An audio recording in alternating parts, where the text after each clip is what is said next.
Vamos a abrir nuestras Biblias, queridos hermanos. Vamos a tener la Biblia ya abierta. Ahora, después de haber transitado por el capítulo 17 del libro de los Hechos, vamos a transitar por un nuevo episodio. Habíamos prometido quizás no una aproximación sistemática al libro de los Hechos. Eso esperará en otro momento. He querido trabajar en algunos ensayos relacionados a este maravilloso libro y quizás por eso el enfoque poco sistemático, particularmente en términos cronológicos, de la descripción de los eventos que he pretendido presentar y traer como exposición de fe. He querido brindar una aproximación a algunos de los grandes temas y las pertinencias y relevancias que tienen estos temas para el esfuerzo misionero que la Iglesia hoy adelanta. Tenemos el libro histórico y uno de los libros históricos por antonomasia de la literatura del Nuevo Testamento, y nos encontramos ante interesantísimos episodios. Para nosotros los libros históricos es un precepto que nosotros hermenéuticamente en nuestras metodologías de investigación teológica, en nuestra metodología para trazar la palabra de verdad, hemos entendido de que la literatura histórica necesita, por supuesto, de la integración de una perspectiva, ubicar la literatura histórica en su contexto y saber que un precepto tiene que ser evaluado como todo principio hermenéutico, que es la regla de oro de la hermenéutica, no solamente bíblica, sino también filosófica y literaria, aún histórica. El principio de oro de la hermenéutica es el principio del contexto. Y el que algo haya sucedido en una dimensión histórica no significa que siempre debe ser así. Para dar un claro ejemplo de eso, el evento de Pentecostés. En el evento de Pentecostés tuvimos una expresión bien interesante del poder de nuestro Dios, al que la Iglesia debe invocar y debe buscar, porque en contraposición a la opinión de muchos expositores, para mí cada uno de esos dones tiene vigencia en el día de hoy. Y la Iglesia debe procurar los dones, como decía el apóstol Pablo, y en oración pedir porque esos dones operen de forma clara y traslúcida en nuestras vidas. Es el poder con el que Dios capacitó a la Iglesia para poder ejercer la labor misionera. Pero en contraposición a otros movimientos que consideran que la manifestación del Espíritu Santo es una experiencia que debe manifestarse en un clima quizás de desorden, de poca coherencia, de poca organización, el apóstol Pablo nos podría recordar de que el evento de Pentecostés quizás no es el criterio a seguir cuando la Iglesia está anhelando, invocando que el poder de Dios repose en la Iglesia. Digamos por qué. El evento de Pentecostés todos hablaban en lenguas, dice la Escritura, y se repartieron lenguas como de fuego, dice la Escritura, en cumplimiento a la promesa divina de que recibiréis poder cuando haya descendido sobre vosotros el Espíritu Santo. Y en lenguas históricas, el testimonio de nuestra fe fue revelado, y en lenguas de toda la comunidad de la dispersión del Asia Menor y toda la comunidad hebrea que se había concurrido en Jerusalén para darle cumplimiento a la observancia de la fiesta de Pentecostés, toda esa comunidad escuchaba en las lenguas de esos pueblos hablar de las maravillas de Dios. Es decir, que Pentecostés vino a cumplir lo que el profeta Joel había anticipado con referencia, que en otras lenguas el Señor hablaría a este pueblo, y las barreras lingüísticas que podían impedir el carácter universal, misionero, más allá de las fronteras de la experiencia hebrea, no sería ningún problema, porque el Señor facultaría a su pueblo para que en lenguas, ¿verdad?, distintas a la de la comunidad judía, pudiesen también ellos escuchar las verdades de salvación. Pentecostés vino a ser un punto de universalización de la fe. El Señor dijo, esto no es nada más para el pueblo hebreo. Ese particularismo hebreo que la comunidad mesiánica hoy impulsa como agenda de su perspectiva teológica no es para nada bíblica.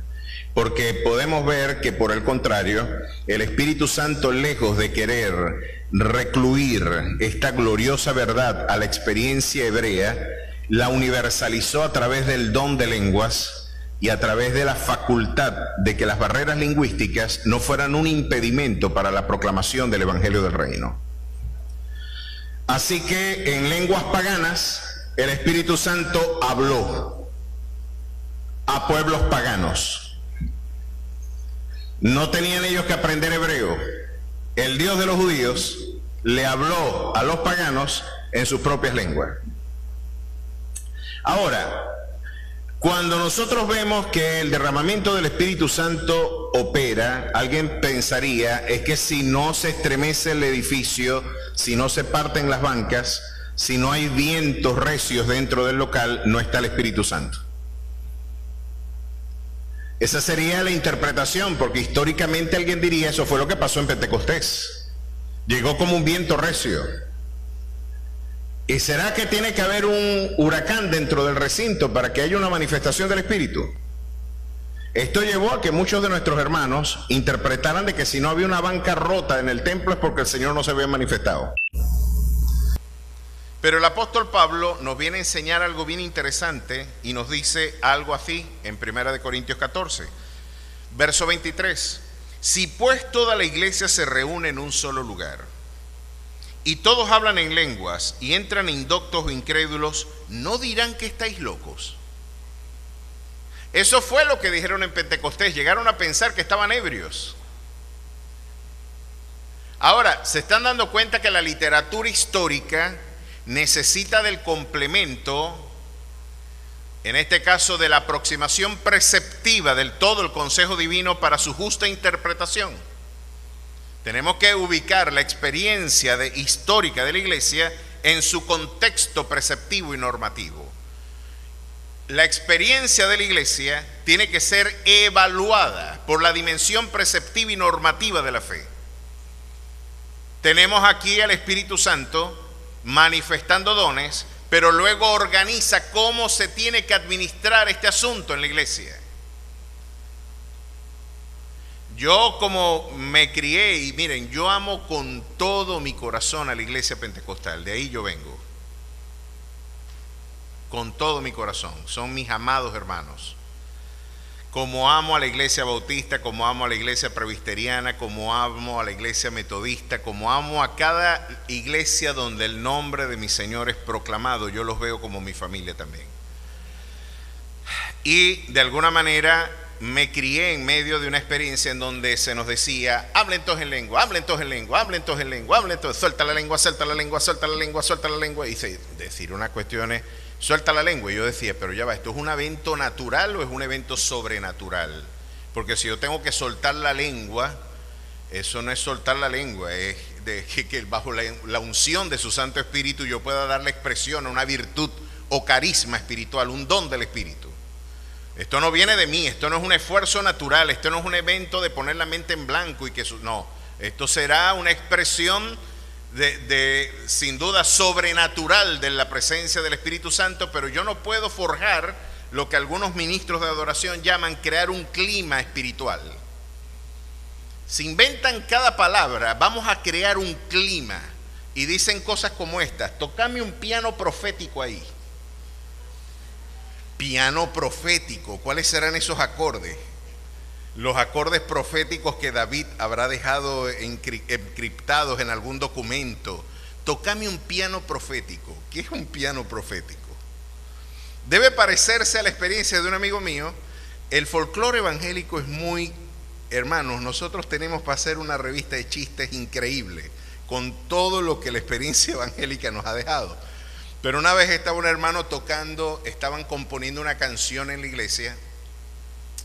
Un hermano queridísimo, no doy su nombre porque él no va a querer que yo lo diga, estaba tocando un acorde y el hermano que estaba componiendo la canción le dice, mira, ¿qué te parece este re?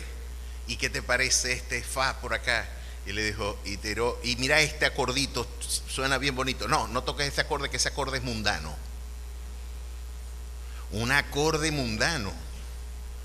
Debe ser que le recordó algún vallenato en sus fiestas, ¿no?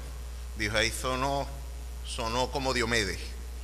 Ese acorde sonó a Diomedes por allá y tuvo alguna memoria.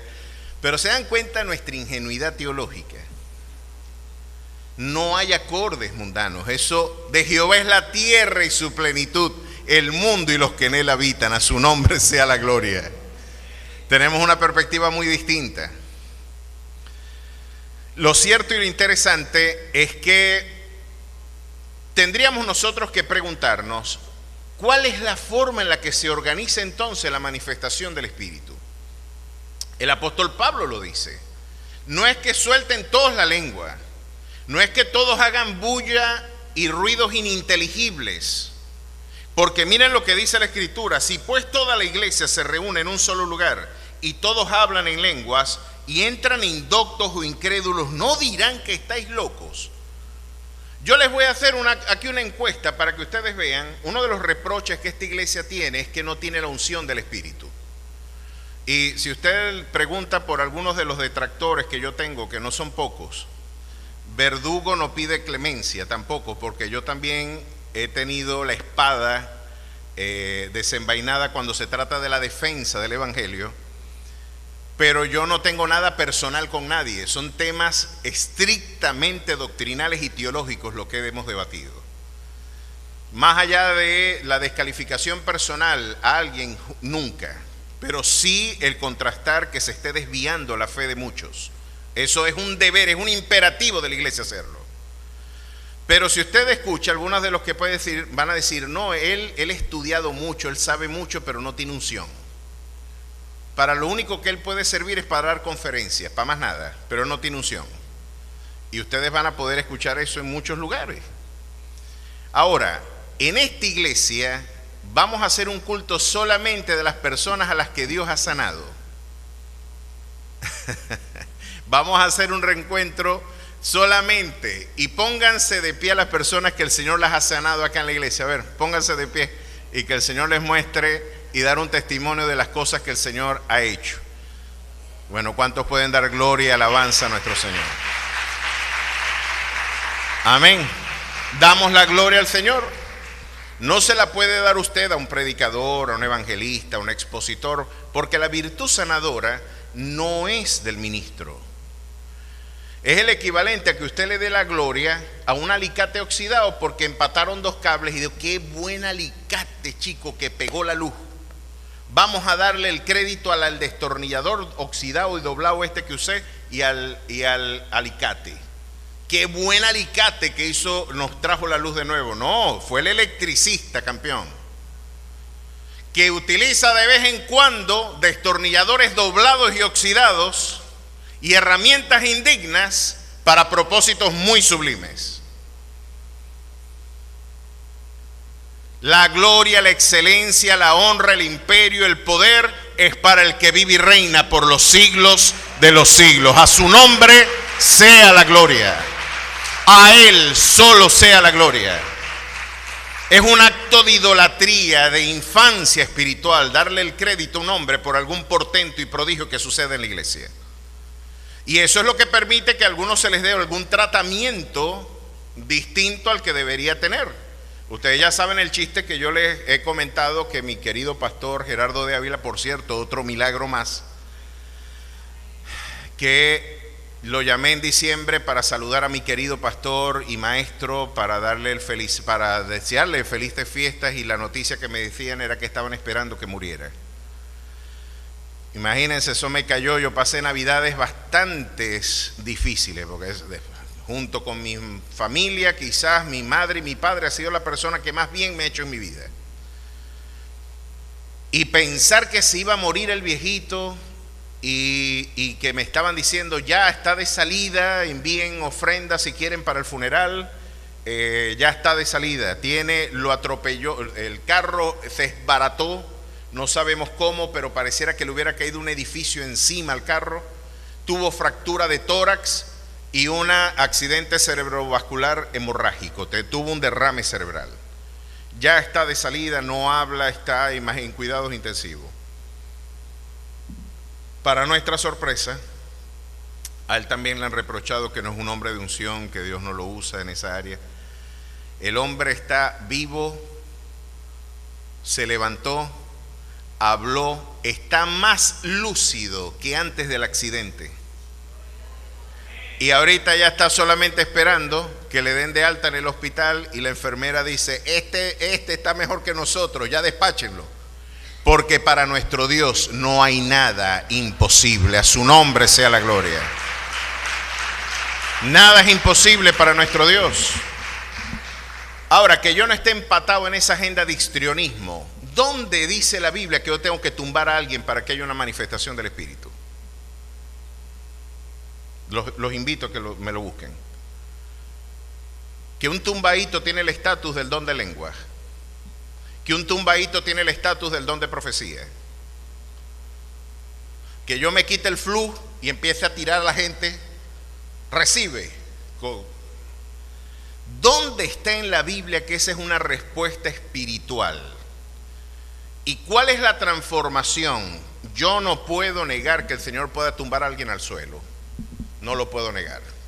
Porque de hecho hay evidencia bíblica de que algunos hombres al ver a Dios se han desvanecido. Daniel, Juan, cayeron como muertos cuando vieron la gloria de Dios, cayeron como muertos. Pero el esfuerzo de Dios fue levantarlos, no tirarlos al suelo. El tema es que el peso de la gloria de alguna manera hacía imposible al hombre, de alguna manera, mantenerse en pie ante una teofanía que ya era una presencia literal de la presencia de Dios ante el hombre en una revelación sui generis, donde Dios mismo entraba en interlocución con el hombre. De hecho, el comentario es que no había hombre que pudiera ver a Dios y quedar vivo. La santidad de Dios es tal. Si usted no puede ver el sol sin quedar de alguna manera enceguecido, y aunque usted no lo crea, el sol es una de las estrellas más pequeñas del universo. Hay estrellas, las supernovas, y estrellas y experiencias y realidades astronómicas que hacen empalidecer a nuestro sol.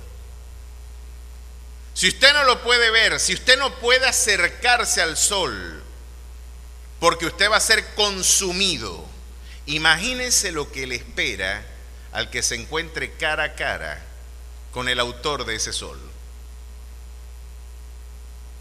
No quedaría nadie. El resplandor de su gloria, de su poder, nuestro pecado, nuestra miserable vida al lado de ese Dios impoluto. Esa caricatura que la gente ha forjado de Dios no es bíblica. Nuestro Dios merece toda la reverencia y merece todo el reconocimiento de su grandeza. No es esa caricatura neocarismática que se ha construido. Lo cierto es que la unción del Espíritu pasa por el dominio propio también. Y miren lo interesante, si pues toda la iglesia se reúne en un solo lugar y todos hablan en lenguas y entran indoctos incrédulos, ¿no dirán que estáis locos? Sinceramente, ¿cuántos de ustedes antes de venir a la iglesia no tuvieron miedo de venir para acá porque creían que los iban a tumbar al suelo? ¿Quién tiene la valentía de levantar la mano y decir que eso les preocupaba?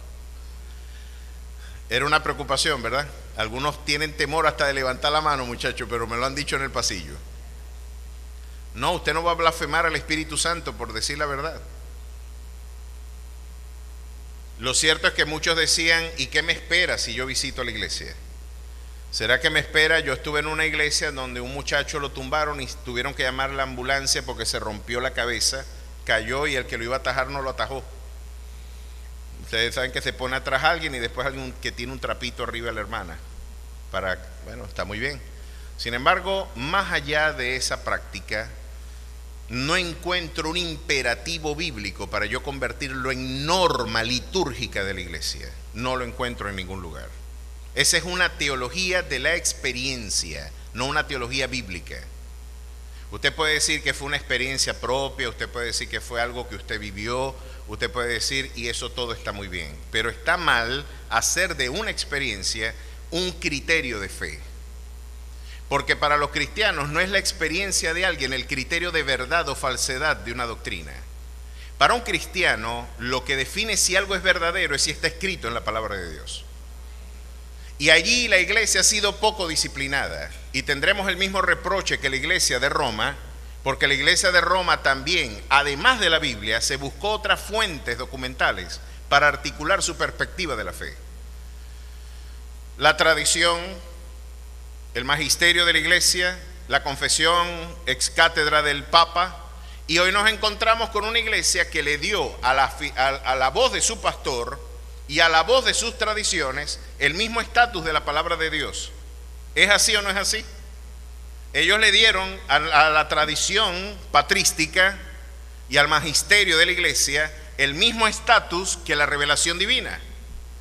Y le dieron a las afirmaciones de su pastor en confesión ex cátedra también el mismo estatus de la literatura bíblica. ¿Y qué ha derivado de eso? Derivó en una iglesia que hoy está permitiendo la bendición de parejas homosexuales. ¿Y por qué lo van a hacer? Y hay una sanpablera a puertas adentro, porque él está tratando de demostrar que no quiso decir lo que dijo y que no dijo lo que quiso decir. Sino que cuando dijo digo, no dijo Diego, sino que dijo digo.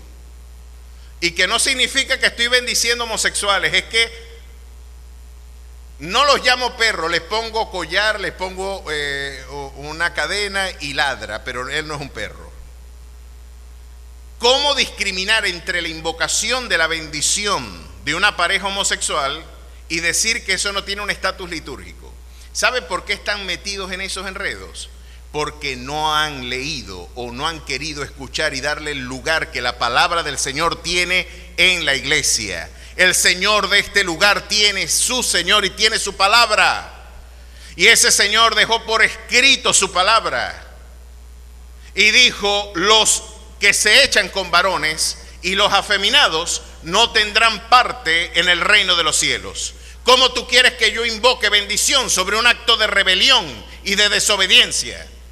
Cuando la iglesia tendría que ser en este caso la garante, la voz profética que le diga al hombre y a la historia, no erréis, Dios no puede ser burlado, pues todo lo que el hombre sembrare, eso también segará. Ojalá puedas herirlos con la verdad, pero no los mates con la mentira. Pues es una iglesia cobarde que hizo de su experiencia la norma de su fe. Yo tengo que preguntarles a ustedes, ¿cuál es tu norma de fe? ¿La palabra de Dios o tu experiencia? ¿Qué lugar tiene esa eternal palabra en tu vida? Los problemas que yo tengo como pastor es porque precisamente quiero hacer prevalecer estos aspectos escriturales por encima de mis apetencias personales y de mis prerrogativas o de mis ideas personales en el orden teológico. Puedo decir muchas experiencias, pero Pablo viene y ya retomando este tema, pero si todos profetizan y entran algún incrédulo indocto, por todos es convencido, por todos es juzgado. Lo oculto de su corazón se hace manifiesto y así postrándose sobre su rostro adorará a Dios, declarando que verdaderamente Dios está entre vosotros. Miren la orden que tiene la iglesia. Y aquí la iglesia tendrá que seguir dos criterios: o el criterio histórico del libro de los Hechos o el criterio preceptivo de Pablo. ¿Será que cuando invoquemos que el Señor repose con virtud en nuestra vida a través del don de lenguas, de profecía, de discernimiento de espíritu, tenemos que crear todo el ambiente igualito al de Pentecostés? Que sople el viento, que se muevan las sillas, que haya gente. No, el apóstol Pablo nos está dando la norma de cómo debe dirigirse la iglesia cuando estos dones toman expresión. Permítame verlo, y este es un versículo, aquí me estoy peleando con los bautistas y con los pentecostales, con los dos. Pero mire lo que dice la Biblia, nada más estoy repitiendo lo que la Biblia dice. Alguien diría, no, vos sos antipentecostal, y el bautista, y vos sos antibautista, porque estás hablando de los dones. No, y es que hay bautistas que ahorita creen más en los dones que algunos pentecostales. Es interesante que ya ese litigio creo que ya fue superado por gran parte, gracias al Señor. Sin embargo, yo tengo el deber de exponer a la iglesia cuál es el justo lugar y la perspectiva que desde nuestra conciencia nosotros adelantamos en términos de gestión pastoral. Miren lo que de alguna manera dice la Escritura, verso 27 del 14 de Primera de Corintios. Si habla alguno en lengua extraña, sea esto por 2 o a lo más 3 y por turno, y uno interprete. No se parece, ¿verdad?, lo que usted ha visto. No se parece. Ahí no hay unción.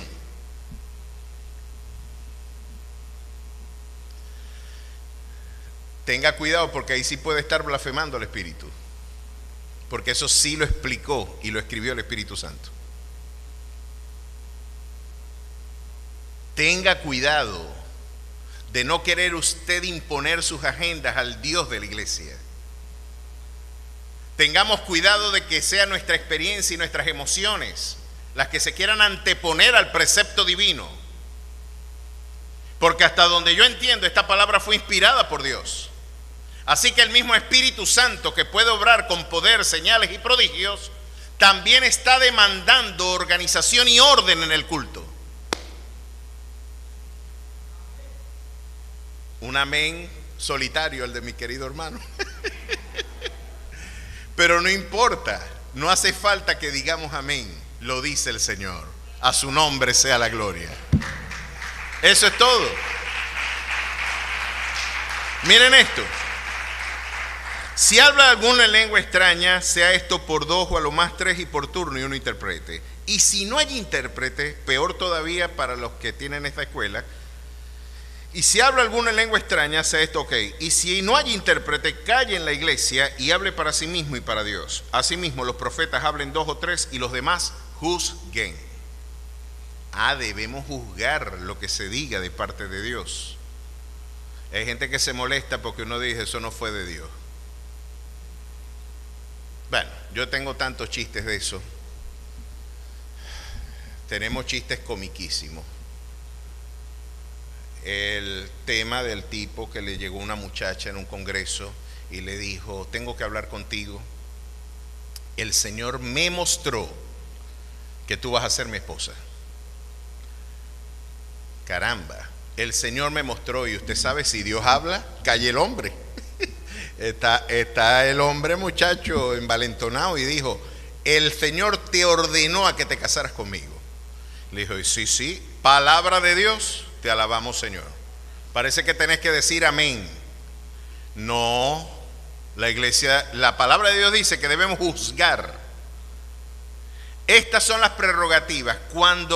¿Por qué de alguna manera algunos de estos pseudo ministros se presentan con estos rasgos de altivez? Es porque ellos le quieren dar a sus palabras el mismo estatus de la literatura bíblica. Y le pasa lo que le pasó a mi querido pastor Gerardo y a uno de sus discípulos, el hermano Moisés Román, en Puerto Rico. Aparentemente que en un aeropuerto se encontraron unos apóstoles y estaban allí reunidos, y él dice, oye, ahí está esta gente, y yo la conozco por la televisión, yo tengo un programa de televisión en el mismo canal, y yo por razones de cortesía lo fui a saludar, no porque tengamos mucha coinonía doctrinal, de hecho estamos en las dos orillas de opuestas, sin embargo por razones de cortesía y de amor cristiano tengo que hacerlo. Y cuando iba a saludarlo el hermano, los guardaespaldas, en un círculo de guardaespaldas, le dijeron, no lo toque. Y le digo, no lo toque. No, yo solamente le digo, no lo toque. Porque cuando él está bajo la unción, el que lo toque puede morir. Y él dice, vaya, al Señor Jesucristo uno lo tocaba y lo sanaba, y uno toca un calembe de esto y lo mata. Como que tiene más voltios que Jesús. Están envanecidos, están en modo delirio. Y lo que ellos dicen es equivalente a lo que Dios habla. No es verdad. Así mismo es, que el Señor les reprenda. Séquese la hierba, marchítese la flor, pero la palabra del Señor es la que permanece para siempre. Así que este muchacho vino y le dijo, el Señor me dijo que tú vas a ser mi esposa. Y la muchacha, toda desprevenida, dijo, ¿eso lo mandó a decir el Señor? Sí. Y el Señor no te dijo que el que está predicando es mi esposo. Bola alta y pegá. Ahí es donde tú te das cuenta del chiste de error, dice el Señor. Ese chiste tampoco, el gordo no lo echó. Ese es el chiste de un tipo, y ustedes saben que el que quiere manipular va a decir que Dios dijo. Tenga cuidado, porque las peores palabras de la Biblia están para aquellos que dijeron que Dios habló y Dios no habló. Tengan mucho cuidado. Lo cierto es que se paró y dijo, así dice el Señor, porque es que como yo estuve con Moisés en el arca. Moisés en el arca. Y todo el mundo abrió los ojos y él se dio cuenta. No, error, dice el Señor. No era Moisés, era Noé. O sea, al Señor se le olvidó. Tenemos serios problemas. El folclore es tremendo, mis queridos hermanos. Y usted ven y les lee esos textos en la Biblia y se ofenden. Se ofenden. No, al siervo, al ungido de Jehová. ¿Lo vas a contrastar tú? Sí, Señor, porque tengo que juzgarlo. Si al iluminado apóstol Pablo fue evaluado por la iglesia de Berea para ver si lo que decía se correspondía con las escrituras, ¿por qué yo no voy a evaluar? Usted tiene una orden y se la está dando Jorge y sea el pastor de esta iglesia. En el momento que yo me atreva a desafiar los principios establecidos en este documento, yo lo he liberado a usted de la responsabilidad de la sujeción, porque usted le debe sujeción al pastor. Pero si el pastor es reflejo del precepto divino, esto no es un cheque en blanco para que yo haga con la vida de la iglesia lo que a mí mejor me parezca. Ay de mí si yo no predicase ese evangelio, porque si un ángel del cielo o aún yo mismo os anunciar un evangelio diferente, el tal sea anatema, a su nombre sea la gloria. Así que mantenga firme la libertad con la que Cristo le hizo libre. Qué flaco favor yo le haría a la iglesia si yo les digo a ustedes que yo soy infalible. Infalible es la palabra de mi Dios. Y me hago infalible cuando la predico con lealtad. No cuando mis opiniones se quieran imponer a la asamblea. Es la palabra del Señor la que se tiene que imponer y la que yo tengo que hacer imponer como pastor, pero no mis deseos, mis apetencias y gustos y disgustos.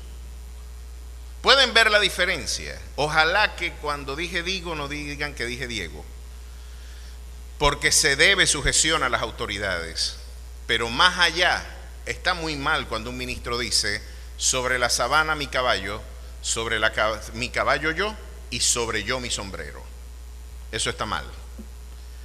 Un cristiano diría, sobre la sabana mi caballo, sobre mi caballo yo, y sobre yo el Rey de Reyes y Señor de Señores.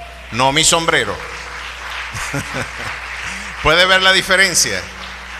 Eso es generar una iglesia madura, reflexiva.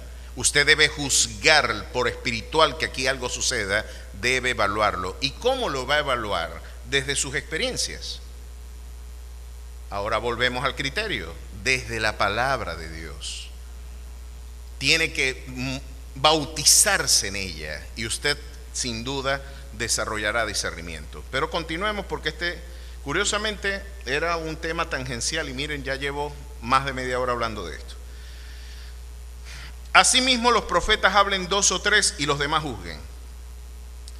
Y si algo le fuera revelado a otro que estuviere sentado, calle él primero, porque podéis profetizar todos uno por uno, para que todos aprendan y todos sean exhortados. Y los espíritus de los profetas están sujetos a los profetas. O sea que sí se pueden contener. Un hermano estaba y me decía, es que yo no podía contenerme y no podía contener lo que sentía. No, la Biblia dice que el espíritu de los profetas sí se puede sujetar a los profetas. Y pueden hacerlo con orden porque el Espíritu Santo te dio dominio propio también. El énfasis de los dones sin el fruto del Espíritu nos deja con personas que son como metal que resuena y címbalo que retiñe. Mucha bulla y poco carácter. ¿Se da cuenta? Vemos la barba y vemos la sotana, pero no vemos al monje. ¿Dónde está el carácter transformado? El mismo Espíritu Santo diría: yo no les he dado a ustedes espíritu de cobardía, sino de poder, de amor y de dominio propio. Pueden organizarse, pueden contener. No es que no podía dejar de hablar, sí puedes dejar de hablar. Si es de Dios, puedes dejar de hablar. Ahora, si es tuyo, no. Hay una paz y una dulce y apacible sentido de rumbo y de calma cuando el Espíritu Santo dirige. No es Dios de confusión. Y miren cómo lo restaura, lo dice luego. Y los espíritus de los profetas están sujetos a los profetas, pues Dios no es Dios de confusión, sino de paz, como en todas las iglesias de los santos. Así, verso 39, que hermanos, procurad profetizar y no impidáis hablar en lenguas, pero hágase todo decentemente y con orden. ¿Se están dando cuenta? No hay que impedir hablar en lenguas, lo que hay es que organizar el culto.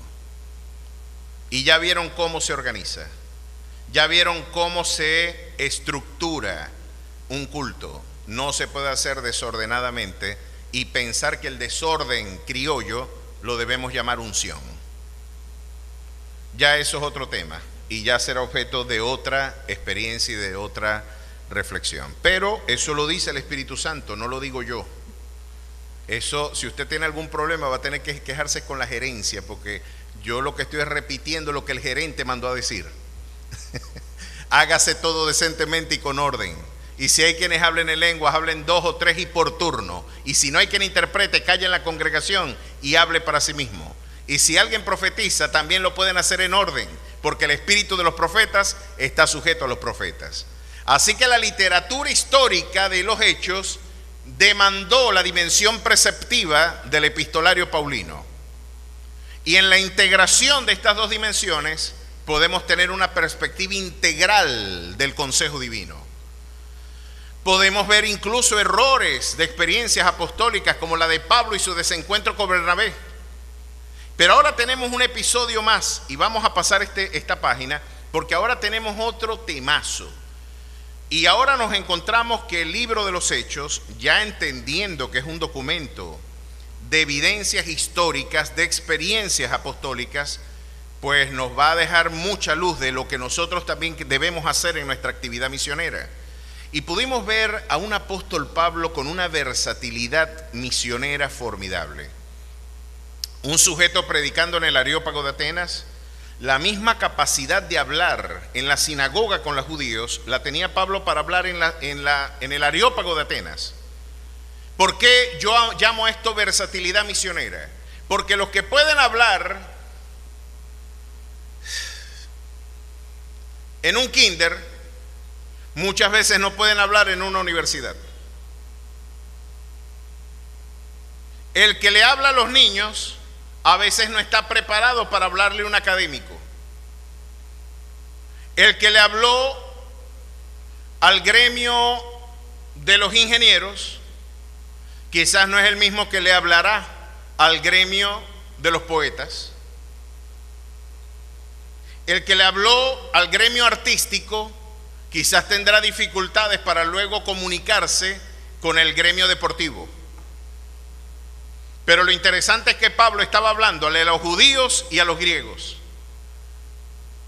a los elegidos y en este caso al pueblo que fue llamado para preservar el consejo divino, y también fue llamado a hablarle a la comunidad pagana helénica y en sus propios idiomas y con su propia literatura.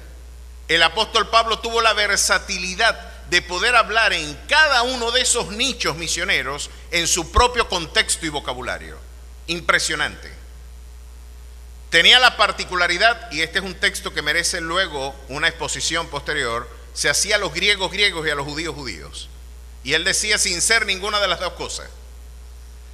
Pero para ganar un mayor número, él sabía cómo interactuar y establecer puntos de contacto, realidades en común. De eso viene la expresión comunicación, tener cosas en común con la comunidad que es objeto de tu interlocución. Pues solamente cuando tienes en común algo con tu interlocutor es que te va a poder entender. De alguna manera el apóstol Pablo podía lidiar con la élite intelectual del siglo I y también con los sectores institucionales del clero o de la realidad religiosa hebrea. Y podía hablar en distintos niveles, en distintos idiomas. Era un auténtico cosmopolita y un hombre con una versatilidad formidable para la interacción intercultural. Ahora, si ustedes observan el panorama misionero, hay un libro formidable que yo se los recomiendo a los muchachos. Vale la pena que ustedes sigan. Si ustedes tienen redes sociales, sigan a este muchacho, Agustín Laje. ¿Cuántos han escuchado de Agustín Laje? Bueno, si usted puede, sígalo. A los muchachos, a los caballeros. En verdad es una vergüenza que una persona que no forme parte de nuestras filas tenga que habernos recordado muchas de las cosas que la iglesia tiene que hacer. Es una vergüenza que Agustín Laje haya sido la voz en Latinoamérica junto a Nicolás Márquez para brindar una impugnación al movimiento de la ideología de género en nuestro continente. Celebro la vida de ambos. En su libro, El Libro Negro de la Nueva Izquierda, una interesantísima aproximación al fenómeno de la ideología de género y una tesis que ellos adelantan allí, el esfuerzo gramsciano de una subversión cultural para luego subvertir el orden político y económico. Es una interesantísima aproximación al fenómeno de la ideología de género como fenómeno geopolítico. ¿Por qué persiguen la sodomización de nuestras sociedades? Pues es un libro maravilloso para que ustedes puedan estudiar eso. El Libro Negro de la Nueva Izquierda, Agustín Laje. Lo cierto es que él escribió otro libro titulado La Batalla Cultural. La Batalla Cultural y La Generación Idiota fueron sus últimas dos producciones literarias. Pero en La Batalla Cultural, él hablaba de la necesidad de cómo lograr una mayor incidencia en los distintos nichos de producción cultural para de esa manera reproducir una cultura de libertad. ¿Cómo podemos dar una batalla cultural? Y la iglesia está en medio de una batalla cultural. Y tengo una muy mala noticia. El problema es que ni siquiera sabíamos que estábamos en guerra. ¿Sabe qué es lo doloroso de este proceso? Estuve reunido con unos pastores esta semana a nivel nacional. Y en una intervención de una querida hermana desde Argentina, nos decía la hermana: hermanos, este tema de la ideología de género a nosotros nos trasnochó, nos tomó por sorpresa. Ya la iglesia no pudo intervenir en las legislaciones que hoy permiten que a los niños de nuestras iglesias se les imponga que de alguna manera ellos tienen que ser adoctrinados por esta perversa ideología. A los niños en el kinder, ya ustedes han escuchado, se les enseñan canciones como familia es papá y mamá, o dos mamás o dos papás. Amigos, tíos y amigos, es el amor lo que importa acá. Familia es que tú tengas a tu papá, tu mamá, o dos papás o dos mamás, o dos homosexuales o dos lesbianas.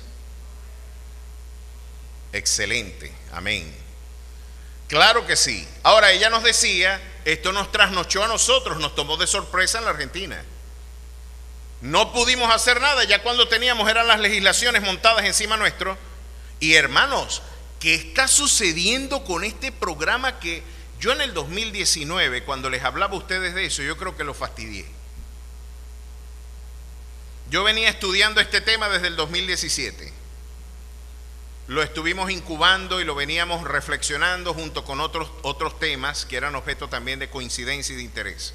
Pero el año en que yo di el debate en Globovisión con mi interlocutor promotor de estas ideas, algunos de los pastores de la ciudad decían que yo era un exagerado.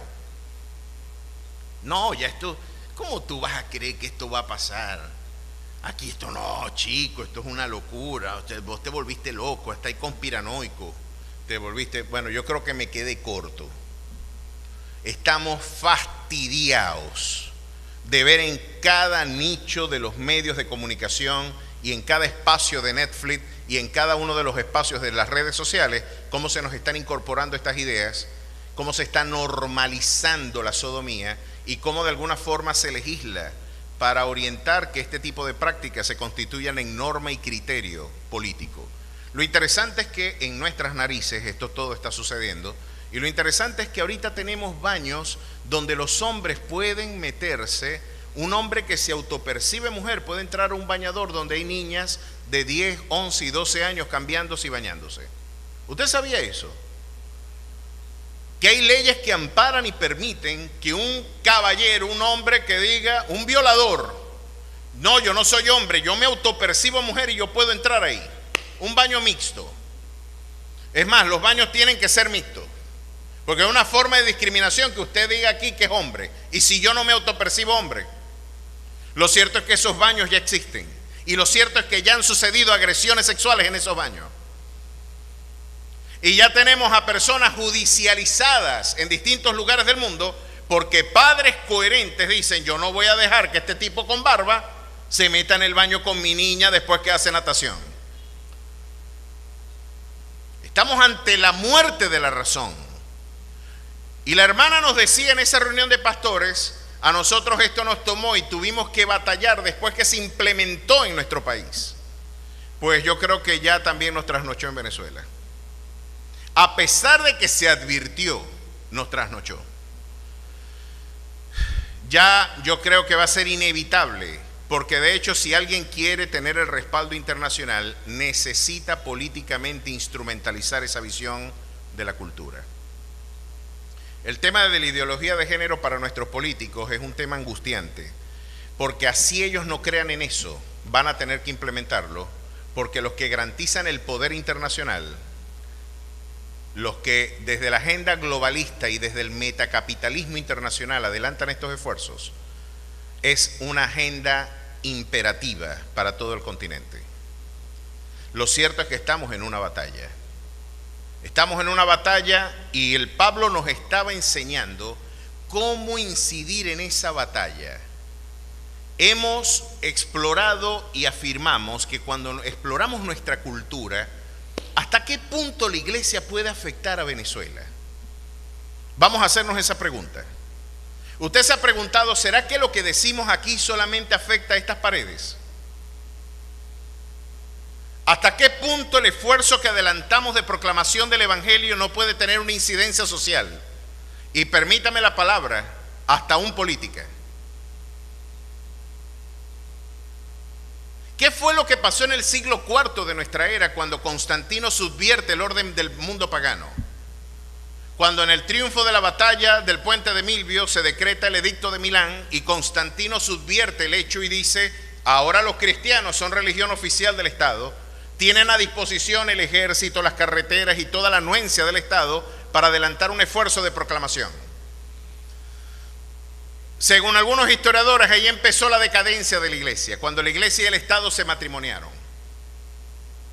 Lo cierto es que independientemente de si fue un fracaso o no, lo cierto es que cuando se decía que el adulterio era pecado, el Estado tuvo que reconocer que el adulterio era un delito. Si la Biblia decía que la mentira era pecado, vamos a tener que darle un estatuto jurídico también a la mentira y decir que también es un delito. El asunto es que ya estamos en la sociedad post-cristiana, donde las verdades de nuestra fe no son leyes de nuestras naciones, donde nuestra cosmovisión, desde cuando nuestras perspectivas de la fe no son estatutos jurídicos, porque tenemos un Estado laico, un Estado que está divorciado de los preceptos bíblicos y divinos. Por eso es que nos encontramos ante un Estado que está en abierta rebelión para con los principios de este documento. Estamos quedando en una tabula rasa cultural muy parecida a la que tuvo que afrontar Pablo en el siglo I. No es la realidad cultural de hace 50 años atrás, donde si algún tipo, algún perverso se metía dentro de un baño de las niñas, lo menos que pudieran lincharlo. Porque lo que para nosotros era una perspectiva inadmisible desde un punto de vista espiritual, la cultura, para mal o para bien, impregnada de nuestros criterios espirituales, también interpretaba que era un delito que un perverso entrara en un baño de niñas. ¿Por qué estamos en esta subversión? Porque hoy la iglesia no es un factor relevante dentro del tejido público. Porque nuestra cosmovisión, el progresismo, la interpretó como algo del pasado. Pero tenemos que decir, mis queridos hermanos, que nosotros no queremos legarle a las nuevas generaciones las cenizas de una cultura deshecha o de alguna manera de una cultura que ya está en desuso. Lo que la iglesia persigue no es transmitir cenizas de tradiciones muertas. Lo que queremos es transmitir el fuego que permitió que nuestras generaciones pudiesen vivir. Nosotros tenemos que llevar el testimonio del fuego del Espíritu Santo a las siguientes generaciones. No cenizas y costumbres, no liturgias y tradiciones, es transmitir la vida. Y estamos en un contexto cultural, para que la iglesia lo advierta, muy distinto al que hace 50 años nosotros vivíamos. Aún los pueblos que hicieron de este libro su norma de fe, los Estados Unidos, el norte de América, el norte de Europa, esos pueblos ya se divorciaron de este libro hace rato y van en marcha en una decadencia, en un proceso de entropía. Ahora, ¿qué hace la iglesia frente a estos escenarios? ¿Por qué se está haciendo pequeño el mundo libre? ¿Por qué se nos están imponiendo desde sectores que no tienen ningún tipo de participación democrática? Nos pretenden imponer agendas y proyectos culturales que son ajenos a nuestra propia realidad y elección. ¿Por qué? Porque nosotros pensamos que la iglesia no tiene nada que hacer allí. Y Pablo pensaba distinto. Pablo se les metió en el lugar donde se gestaban las ideas. Y lo vimos en estas 3 últimas semanas. Lo que tradujo la participación de Pablo en el Areópago de Atenas era nada más y nada menos que el esfuerzo de la iglesia por subvertir el orden cultural que estaba presente en Occidente. Si la cultura occidental está articulada por 3 principios: el mundo judío y su monoteísmo, el mundo griego y su concepción filosófica, y el mundo romano y su concepción jurídica, Pablo incidió en los 3. Pablo incidió en el judaísmo, Pablo incidió en el mundo helénico, y Pablo va a incidir ahora en Roma. Les dejó cápsulas. Y usted me dirá, ¿qué tenemos que hacer, pastor? ¿Nos está invitando usted a tener una participación política? ¿Qué es lo que usted...? No, la iglesia no es el Estado. Yo sigo abrazando el criterio de Martin Luther King. La iglesia no es el Estado, pero tampoco estamos al margen de lo que sucede en nuestra sociedad. Yo no puedo mirar a otro lado viendo lo que está sucediendo. Yo no puedo constituirme en un pastor, porque no hablar es también hablar, decía Dietrich Bonhoeffer, y no hacer es también hacer. Si yo no digo nada con referencia a este incidente, me voy a encontrar en problemas con Dios, porque mi omisión también es pecado. Ahora, ¿qué es lo que Dios espera de mí? ¿Qué está esperando usted, pastor, de nosotros? No, la iglesia no es el Estado, ni tampoco está ajena a las realidades del Estado. La iglesia es la conciencia profética del Estado. A su nombre sea la gloria. La iglesia es que le recuerda al mundo. La iglesia es la que a una costa de su vida le está diciendo a las naciones: es bienaventurada la nación cuyo Dios es Jehová. Arrepiéntense, erguíos vuestros rostros, miren al autor y consumador de nuestra fe, y conoceréis la verdad, y esa verdad es la que te traerá libertad.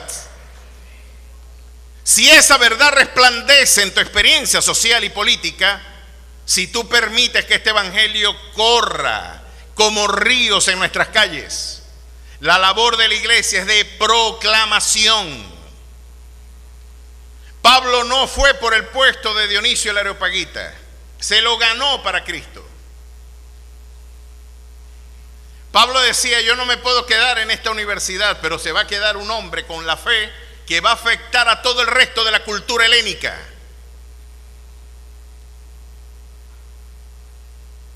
Y el cristianismo triunfó y seguirá triunfando, porque las puertas del Hades no prevalecerán contra su iglesia. A su nombre sea la gloria.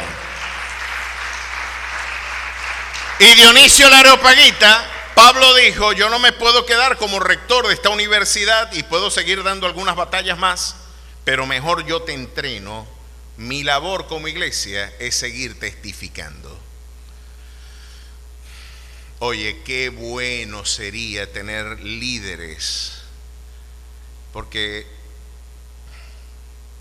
ustedes se preguntarán, ¿cómo podemos subvertir este orden? De que nos quieran imponer leyes de sodomía, que cuando las leyes de igualdad de género se impongan, predicar estas cosas me convierte en un delincuente. ¿Sabía usted eso? Cuando yo diga esto, exactamente lo mismito que estoy diciendo aquí, ustedes me van a ver que me pueden echar los ganchos. Y yo les digo, bueno, nos vemos. O hasta que Cristo venga, no sé qué el Señor hará conmigo, pero puede ser mi misma suerte. Porque esto me convierte en un criminal de odio. Porque yo estoy hablando en contra de una minoría que tiene mucho poder y que se supone yo estoy siendo un criminal de odio al visibilizar que sus ideas están privándonos de nuestras libertades. Yo seguiré diciendo que la homosexualidad es pecado y que el infierno es real y que la Biblia es la eternal palabra de Dios, y a mí me podrán demandar por yo adelantar esfuerzos de violencia y de odio por decir lo que la Biblia dice. ¿Cómo se puede subvertir esto? Pues que tengamos legisladores que, convencidos de esta palabra, puedan imponer esos criterios a la nación. Pero eso hace falta mucha madurez de la iglesia. No porque los pastores no deben ser candidatos políticos, pero sí deberían haber cristianos con vocación administrativa que puedan ser, al igual que Teófilo, el interlocutor de Lucas, alguien que puede gestionar y administrar lo que Dios está delegando también en los espacios públicos. Dios puede levantar hombres impolutos, hombres como José, hombres como Daniel, hombres como Teófilo, hombres que fueron instruidos entre las cosas que entre nosotros son ciertísimas, que cuando invoquen y manden a levantar la mano para aprobar una ley, no levanten la mano porque le llenaron el bolsillo de dólares, sino porque dice, ay de mí si yo no predicase el evangelio. Tengo que elegir pelear con los buró políticos, con los sectores políticos, o pelear con Dios. Prefiero pelear con ustedes. Yo prefiero tener problemas con ustedes y no meterme en problemas con Dios. Cuando eso suceda, cuando tengamos hombres que no tengan temor a morir por predicar el evangelio y por hacer cumplir el evangelio, veremos transformaciones reales en nuestras sociedades y también en nuestras iglesias. Solamente bajo esa valentía, bajo esa transparencia, es que podríamos lograr cambios. Ahora Pablo dijo, yo les dejé una pista. Yo me metí donde la gente gestionaba ideas. Ahora miren lo que Dios le dice a Pablo, capítulo 23 del libro de los Hechos. Interesante este tema.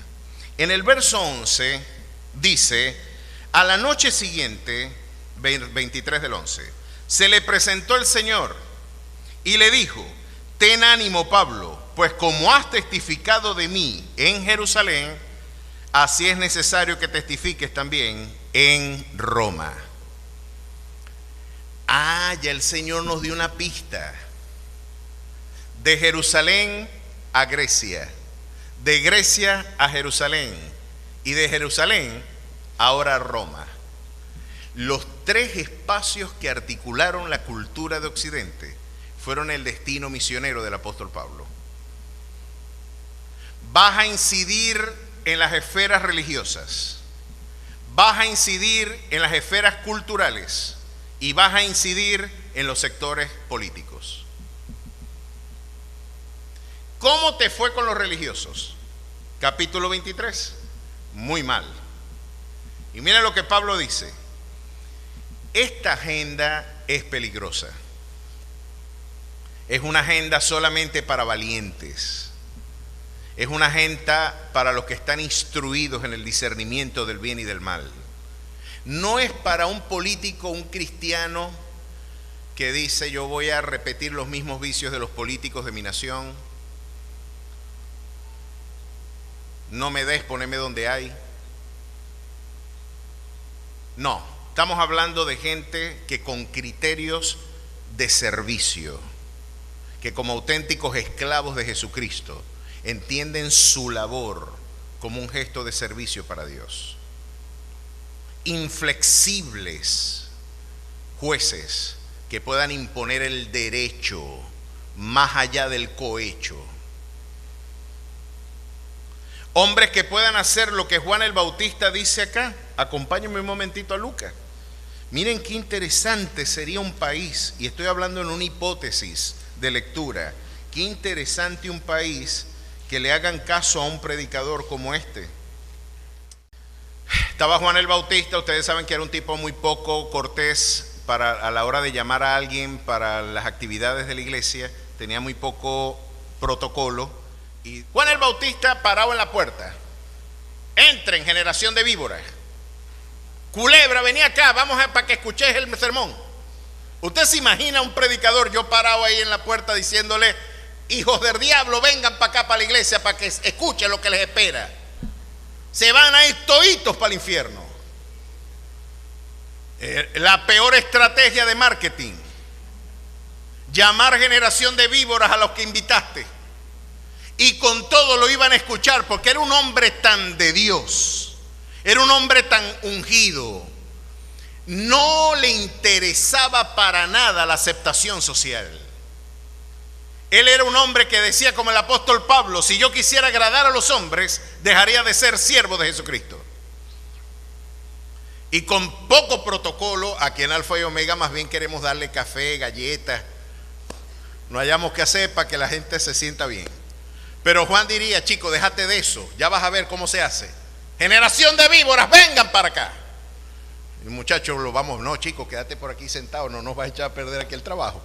Pero Juan dijo, no, vas a ver lo que va a pasar. La gente lo escuchaba. Y miren lo que dijo. Oh, generación de víboras, ¿quién os enseñó a huir de la ira venidera? Chico, pero si te estamos visitando. Bueno, escucha pues. Haced pues frutos dignos de arrepentimiento y no comencéis a decir dentro de vosotros mismos, tenemos a Abraham por padre. ¿Ustedes creen que se van a salvar porque nacieron en un hogar cristiano? ¿O porque tu mamá es cristiana? Si no das frutos dignos de arrepentimiento, tu condenación va a ser inevitable. Eso no te lo va a decir nadie más, te lo va a decir alguien que te ama y que prefiere herirte con la verdad que matarte con la mentira. Te vas a ir al infierno, así tu mamá, tu abuela, tu papá y tus hermanos sean cristianos. Tienes que dar frutos dignos de arrepentimiento. No es proximidad consanguínea, es que Dios no tiene nietos, Dios solamente tiene hijos. Y ahí fue el primer bola alta y pegá. Ya les pegó el primer botellazo y el primer sandaliazo mojado. Era para que se hubieran ido varios. Pero no contento con eso dice, ya también el hacha está puesta a la raíz de los árboles, por tanto, todo árbol que no da buen fruto se corta y es echado en el fuego. El infierno existe. Políticamente incorrecto predicarlo, por lo menos en Canadá, en algunos estados de Estados Unidos, en el norte de Europa, en Bélgica, en Holanda, en Francia. Es un crimen de odio decir que el infierno existe. Pero Juan decía, a mí no me interesa que me metan preso. Yo le temo más a Dios que a las cárceles de ustedes. Y siguió diciendo, ya también el hacha está puesta. Y la gente le preguntaba diciendo, entonces, ¿qué haremos? Yo me imagino a la gente, no te encontramos orilla, mijito. Nos llevas azotados. ¿Para dónde va esta predicación? Y les dijo, aquí va la pista. ¿Quieren ustedes transformaciones y evidencias de cambio? Aquí la tenemos. Y respondió y les dijo, el que tiene 2 túnicas, dé al que no tiene. Y el que tiene que comer, haga lo mismo. vas a tener que practicar el auténtico ayuno como testimonio de fe. La fe con obras es una evidencia de que es auténtica. La fe sin obras es fe muerta. Y no puede haber amor en el corazón de un hermano si ve padecer hambre y necesidad a su hermano. Vas a tener que entender que la espiritualidad es más allá que el concurso de estructuras litúrgicas, que marcar una tarjeta en un domingo, o ser convocado a una asamblea de santos y no tener un gesto que dé fruto de que hay un Dios vivo en tu corazón. ¿Quieren saber lo que Dios quiere que ustedes hagan? Partan su pan, compartan su vestido. Vamos a compartir y hacer lo que Dios espera. Miren entonces, vinieron también unos publicanos que serían el equivalente a los cobradores de impuestos para ser bautizados, y le dijo: maestro, ¿qué haremos? Y les dijo: no exijáis más de lo que está ordenado. El tema era que estos recaudadores de impuestos, como Zaqueo, por ejemplo, decían: mira, ¿cuánto le debéis vos al CENIA? Vete, yo creo que debo 100. Entonces Zaqueo le decía: yo te pago la deuda y ahora me debes a mí. Pero la deuda que Zaqueo le había pagado era preferible, porque se la pagaban como 4 veces más cara al que le financió la deuda. Es decir, yo te la pago, pero ahora vos me debéis de lo que pesquéis, el 40% es mío. Y para quitarse el Estado de encima, le mojaban la mano al funcionario público. Y Juan dice: eso está mal. No cobren más de lo que está establecido. No pongas duras cargas sobre el pueblo. No hagas eso. Maestro, ¿qué haremos? No exijáis más de lo que os está ordenado. No pidas cosas debajo de la mesa. No te metas por la ventana. Hay puertas por donde tú puedes entrar. No le hagas daño a la gente, porque le estás quitando el pan a algunas personas que trabajan. Eso que les está quitando quizás es su ganancia. El pescadito que pescó en el mar de Galilea, y tú dices que el 40%, ¿cómo va a mantener Juan, Jacobo, Pedro? Tenían una cooperativa de pesca. Y por eso tenían una resistencia tan profunda con Mateo, que era un cobrador de impuestos. Y él decía: ahora se convirtió en la iglesia el que me desbarató la economía mía. Y le decían a Jesús: este no puede estar con nosotros. ¿Cómo que no? Yo vine a buscar fue lo que se había perdido, no lo que está sano. También pasó lo mismo con Zaqueo. Imagínense el resentimiento que tenían por los cobradores de impuestos, que hasta los discípulos no querían entrar en la casa de Zaqueo cuando Jesús le fue a predicar. Y fue un momento en que los discípulos y los fariseos se pusieron de acuerdo. Vete, la verdad es que el maestro está visitando este calembe, chico.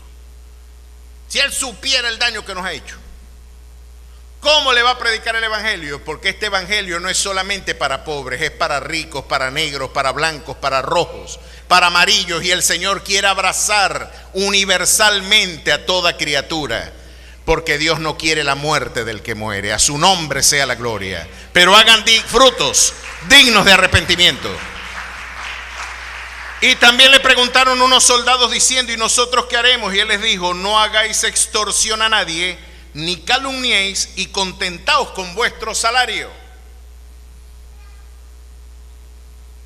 Yo tengo que decir esto, pero mi familia ha padecido. Fíjense que Fernando, mi cuñado, es productor agropecuario. Como pocas personas, tiene una destreza para el campo, para la producción agropecuaria. Y con muchísimo esfuerzo, las tierras donde él las tenía, en Avaria, los que hemos visitado para allá, sabemos que es un cementerio de carros. Uno mete una 4Runner y sale un calembe. En verdad es una moledora de carros. Es difícil romper un Toyota. Y en ese trajín se desbarataron 2.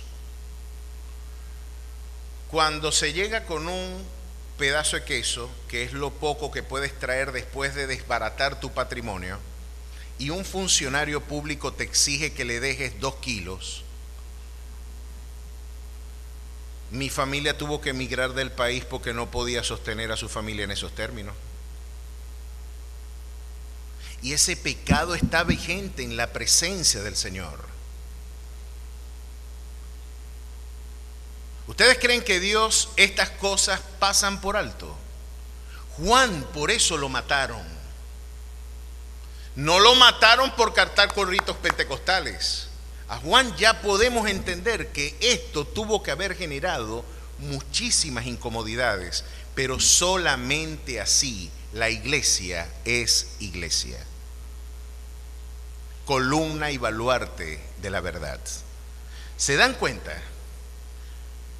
Esto de alguna manera, cuando algún productor agropecuario dice, hermano, pero si te dejo este kilito, esto es para la gasolina, para el aceite, para esto. Y si te dejo este kilo, me le quitaste la comida a los muchachos. ¿Cuál es la otra opción? Irme. Porque no puedo trabajar. Porque quieres que yo trabaje para ti. ¿Y dónde quedan mis libertades? Juan el Bautista tenía razón. Como la única manera de sanar una tierra es a través de la palabra del Señor, Juan les dijo, ¿qué haremos? Esto es lo que harán los soldados. No hagáis extorsión a nadie, ni calumniéis, y contentaos con vuestro salario. Eso es lo que Dios tiene que decirle a los funcionarios de esta nación. Hechos 23. ¿Le fue bien a Juan? No le fue bien. ¿Le irá bien a Pablo? Tampoco le fue bien, porque miren lo que le pasó ahora. Ya vimos que el Señor le dijo, mira, te van a venir cosas de película, pero no tengas temor. Ya te envié para los griegos. Ya predicaste en Jerusalén. Estuviste en Antioquía. Has estado por Asia Menor. El Espíritu Santo impidió que fueras y cumplieras una agenda. Tú pensabas que tenías que seguir trabajando allá y yo te llevé al corazón de la cultura occidental para que la predicación del Evangelio tenga un impacto que se multiplique en todas las naciones. Ahora te quiero llevar a Roma, al César.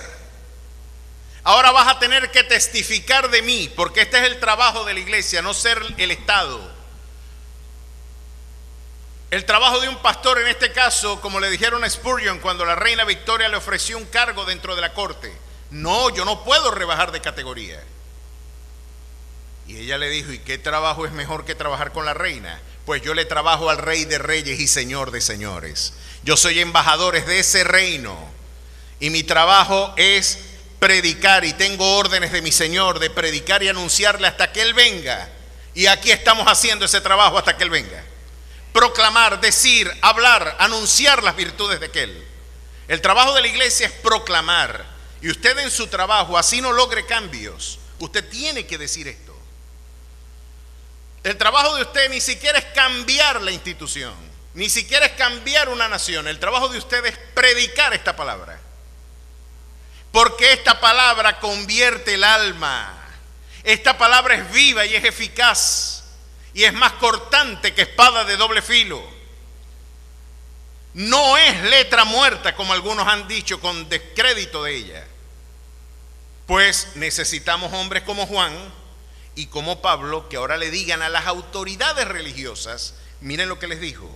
Y ahora Pablo en el capítulo 23, lo metieron preso en Jerusalén y lo llevan ante las autoridades religiosas, los fariseos y los saduceos. Capítulo 23 de Hechos, si lo vemos desde el 22:30 mejor. Al día siguiente, queriendo saber de cierto a causa por la cual le fueron a acusar los judíos, les soltó de las cadenas y mandó venir a los principales sacerdotes y a todo el concilio, y sacando a Pablo le presentó ante ellos. Vamos a ponerte de tribunal ahora a las autoridades religiosas. Estos fueron los primeros escollos que la labor misionera tuvo. No fue Nerón, ni fueron los grandes jerarcas del poder político. Los grandes opositores de la proclamación del Evangelio fue la religión institucionalizada. Los burócratas de la fe. Los pastores de maletín. Esos fueron los que le pusieron tropiezo a la labor misionera. Los incrédulos disfrazados de ropaje de santidad. Ahora miren lo que les pasó. Entonces Pablo, mirando fijamente al concilio, Yo me imagino a Pablo atado, bueno, estaba suelto, ya lo habían soltado, y yo me imagino mirando a todos los que lo acusaban. Me imagino a Pablo parado y mirándolos. Vamos a ver, este dato es interesante, que haya mirado fijamente. La Biblia nada se le escapa. Ya usted va a ver lo que pasó. Entonces Pablo, mirando fijamente al concilio, dijo: varones hermanos, yo con toda buena conciencia he vivido delante de Dios hasta el día de hoy. El sumo sacerdote Ainás ordenó entonces a los que estaban junto a él que lo golpeasen en la boca. Ananías mandó el sumo sacerdote a que golpearan a Pablo porque dijo que estaba viviendo con buena conciencia delante de Dios, y dicen: golpéenle la boca a ese injuriador. Y le golpearon a Pablo la boca. Entonces Pablo le dijo: Dios te golpeará a ti, pared blanqueada. ¿Estás tú sentado para juzgarme conforme a la ley, y quebrantando la ley me mandas a golpear? Los que estaban presentes dijeron al sumo sacerdote de Dios injurias. Pablo dijo: no sabía, hermanos, que era el sumo sacerdote, pues escrito está: no maldecirás al príncipe de tu pueblo. Esta interacción misionera entre Pablo y las autoridades religiosas merece una consideración especial. Porque ahora Pablo nos está enseñando cómo lidiar con los religiosos. Cómo lidiar con los burócratas de la fe. Cómo lidiar aquellos que son auténticos, falsos ministros y que tienen el poder incluso para administrar la iglesia. Es el caso de los judíos, pero luego tendrá que verse con la corrupta iglesia históricamente. ¿Qué pasó aquí? Pablo le dijeron: chico, yo no quiero meterme. Estaban las autoridades civiles tratando de deslastrarse de este problema y lo delegaron a los tribunales religiosos. Y Pablo, mirándolos a todos ellos, dijo: bueno, yo con limpia conciencia he obrado delante de ustedes. Y el máxima autoridad, el representante de la iglesia, o en este caso del clero hebreo, le dijo: golpéenme a ese hombre que es un injusto. Y le dieron un golpe a Pablo en la boca. Cállate la boca, chico. Todo lo que tú digas está mal. Aquí estamos ante un tribunal inquisidor. Y Pablo dice algo y eleva un juicio de maldición. Entonces Pablo dijo: Dios te golpeará a ti, pared blanqueada. Eso es una ofensa. Porque ¿sabe lo que era una pared blanqueada? Los judíos, cuando hacían un entierro, pintaban con cal la puerta del lugar donde estaba de alguna forma el difunto. Y tenía entonces la gente que saber: hay una pared blanqueada que se ve blanquita por ahí, pero adentro hay huesos y podredumbre. Es un sepulcro. Sepulcros blanqueados. De ahí viene la expresión del evangelio. Se ven blanquitos por fuera, pero por dentro están podridos. No sirven para nada. Pueden ostentar cargos de liderazgo, pero están lejos del Salvador. Ellos mismos están muertos en la fe. Tuercen el evangelio, resisten la palabra del Señor.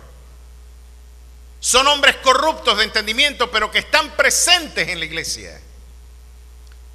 A esta gente, y muchos de ellos con mucho poder, con jerarquías, con estructuras de poder, con grandes burocracias y aún poder económico, pueden mandar a golpear a alguien. Y Pablo le dijo: tú eres una pared blanqueada. Tú eres un hipócrita. Tú no tienes lo que predicas. Tú eres de alguna manera un sujeto que lo que tiene es podredumbre por dentro, a pesar de que se vea blanco por fuera. Y le dijeron a Pablo: ¿no tienes temor que a quien has ofendido es el sumo sacerdote? Y Pablo dice: no sabía, hermano, que era el sumo sacerdote. Se ha discutido mucho por qué Pablo no pudo identificar que él era el sumo sacerdote. Y hay por lo menos tres hipótesis.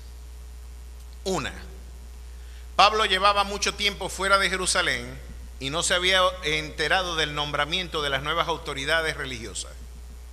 Y por lo tanto, cuando llegó, no pudo discriminar que a quien ofendió era la máxima autoridad o representante de la fe en su pueblo. Hipótesis 1. Pablo tenía mucho tiempo predicando por fuera y no se había enterado del cambio político de la iglesia. Hipótesis número 2. Pablo tenía problemas de vista. Y escribe a los Gálatas diciendo: oh Gálatas insensatos, mirad con cuán grandes letras os escribo de mi propia mano, porque Pablo aparentemente a la misma iglesia de Galacia dice que por una enfermedad en la visión fue recibido como un ángel del cielo. Así que concluyen algunos comentaristas que Pablo a lo mejor tenía alguna forma de queratocono o alguna forma de cataratas o algo que le impedía ver con precisión, pero aquí la Biblia dice que él estaba mirando fijamente. Por eso digo que nada es gratuito en la Biblia. Él estaba mirando fijamente. No me están diciendo que estaba mirando mal. Hipótesis 3. Pablo fue sarcástico e irónico. Y esta es la que a mí más me gusta. ¿Saben por qué? Porque Pablo dijo: no, yo sí sé quién es él. Lo que pasa es que se comporta de una manera tan distinta a la que él debería tener, que yo no sabía que él era el sacerdote. Perdón, yo no sabía, a juzgar por lo que usted hace, que usted era la máxima autoridad de esta casa. Perdón. A juzgar por sus hechos, usted es un criminal. No sabía que usted era el pastor de la iglesia. Perdone. Yo quise juzgarlo por lo que usted hace, no por lo que usted dice ser. Me resulta fascinante esa lectura. Y ahora se aclaran muchas cosas y dejamos esto en el tintero para la semana que viene. Esto lo hemos titulado el ateísmo funcional. Cuando los cristianos se convierten como auténticos ateos. Cuando los que afirman ser cristianos tienen la actitud de aquellos que niegan y odian a Dios. Perdón, yo no sabía que usted era cristiano. En una ocasión, y con esto invito a los músicos que estén pasando al frente, me enteré de que, oye, y hubo un problema con unos hermanos. ¿Qué documento ni qué documento? Esta iglesia es mía. Hizo así: este documento, esta iglesia es mía. Ah, es tuya. Y fue uno y se paró y se llevó una corneta y se le pegó atrás. Y el otro, cuando le dio la espalda, agarró otra corneta y se la llevaron. Y los otros hermanos agarraron un micrófono y se lo llevaron. Y dijeron, y el pastor iba atrás, pero era más gordito que yo todavía. Y los hermanos iban corriendo con toda una silla, cada uno en la mano. Y el pastor afuera, delante de todo el mundo, dijo: donde yo los vea los agarro. Y no puedo decir lo que dijo. Y alguien diría: ¿y en qué botiquín pasó eso? No, eso fue en la iglesia. Y alguien afuera diría: perdón, yo no sabía que usted era cristiano. Yo no sabía que usted era cristiano, porque a juzgar por su conducta, yo no sabía que usted era de Cristo. Con sarcasmo y con ironía, a lo mejor el mundo puede ver con descrédito que no somos cartas abiertas al mundo. ¿Cuántos dan gloria a su precioso nombre? ¿Cuántos pueden decir: no, yo sí soy cristiano? Vamos a seguir la semana que viene y continuaremos meditando, porque lo que le espera a Pablo es de película. Ya veremos lo que es necesario padecer por causa del Evangelio. Ya lo veremos. Vamos a orar. Póngase de pie y vamos a orar para que el Señor sea fortaleciendo nuestro camino, nuestra vida y nuestra conducta. Dios y Padre Celestial, gracias porque tu palabra es lámpara a nuestros pies y lumbrera a nuestro camino. Gracias porque ella sigue siendo la norma infalible de nuestra fe. Se secará la hierba y se marchitará la flor, pero tu palabra permanece para siempre. Espíritu Santo amigo, revístenos con tu poder, llénanos con tu dulce, sublime unción, oh Dios, que dones, virtudes, prodigios, milagros tú puedas hacer en medio de tu pueblo, y que con sabiduría y también con carácter espiritual podamos administrar lo que tu gracia nos ha brindado. Ayúdanos, Señor. Permítenos ser auténticas cartas abiertas en el mundo, que el mundo pueda ver reflejado en nuestras vidas la vida de Cristo. Es nuestro deseo poder ser tus embajadores y poder ser auténticos ministros de tu gracia. En tu nombre damos gracias, Jesús. Amén y amén. Aplauda fuerte a su Rey y Salvador. Vamos a despedirnos con alegría y con mucho gozo.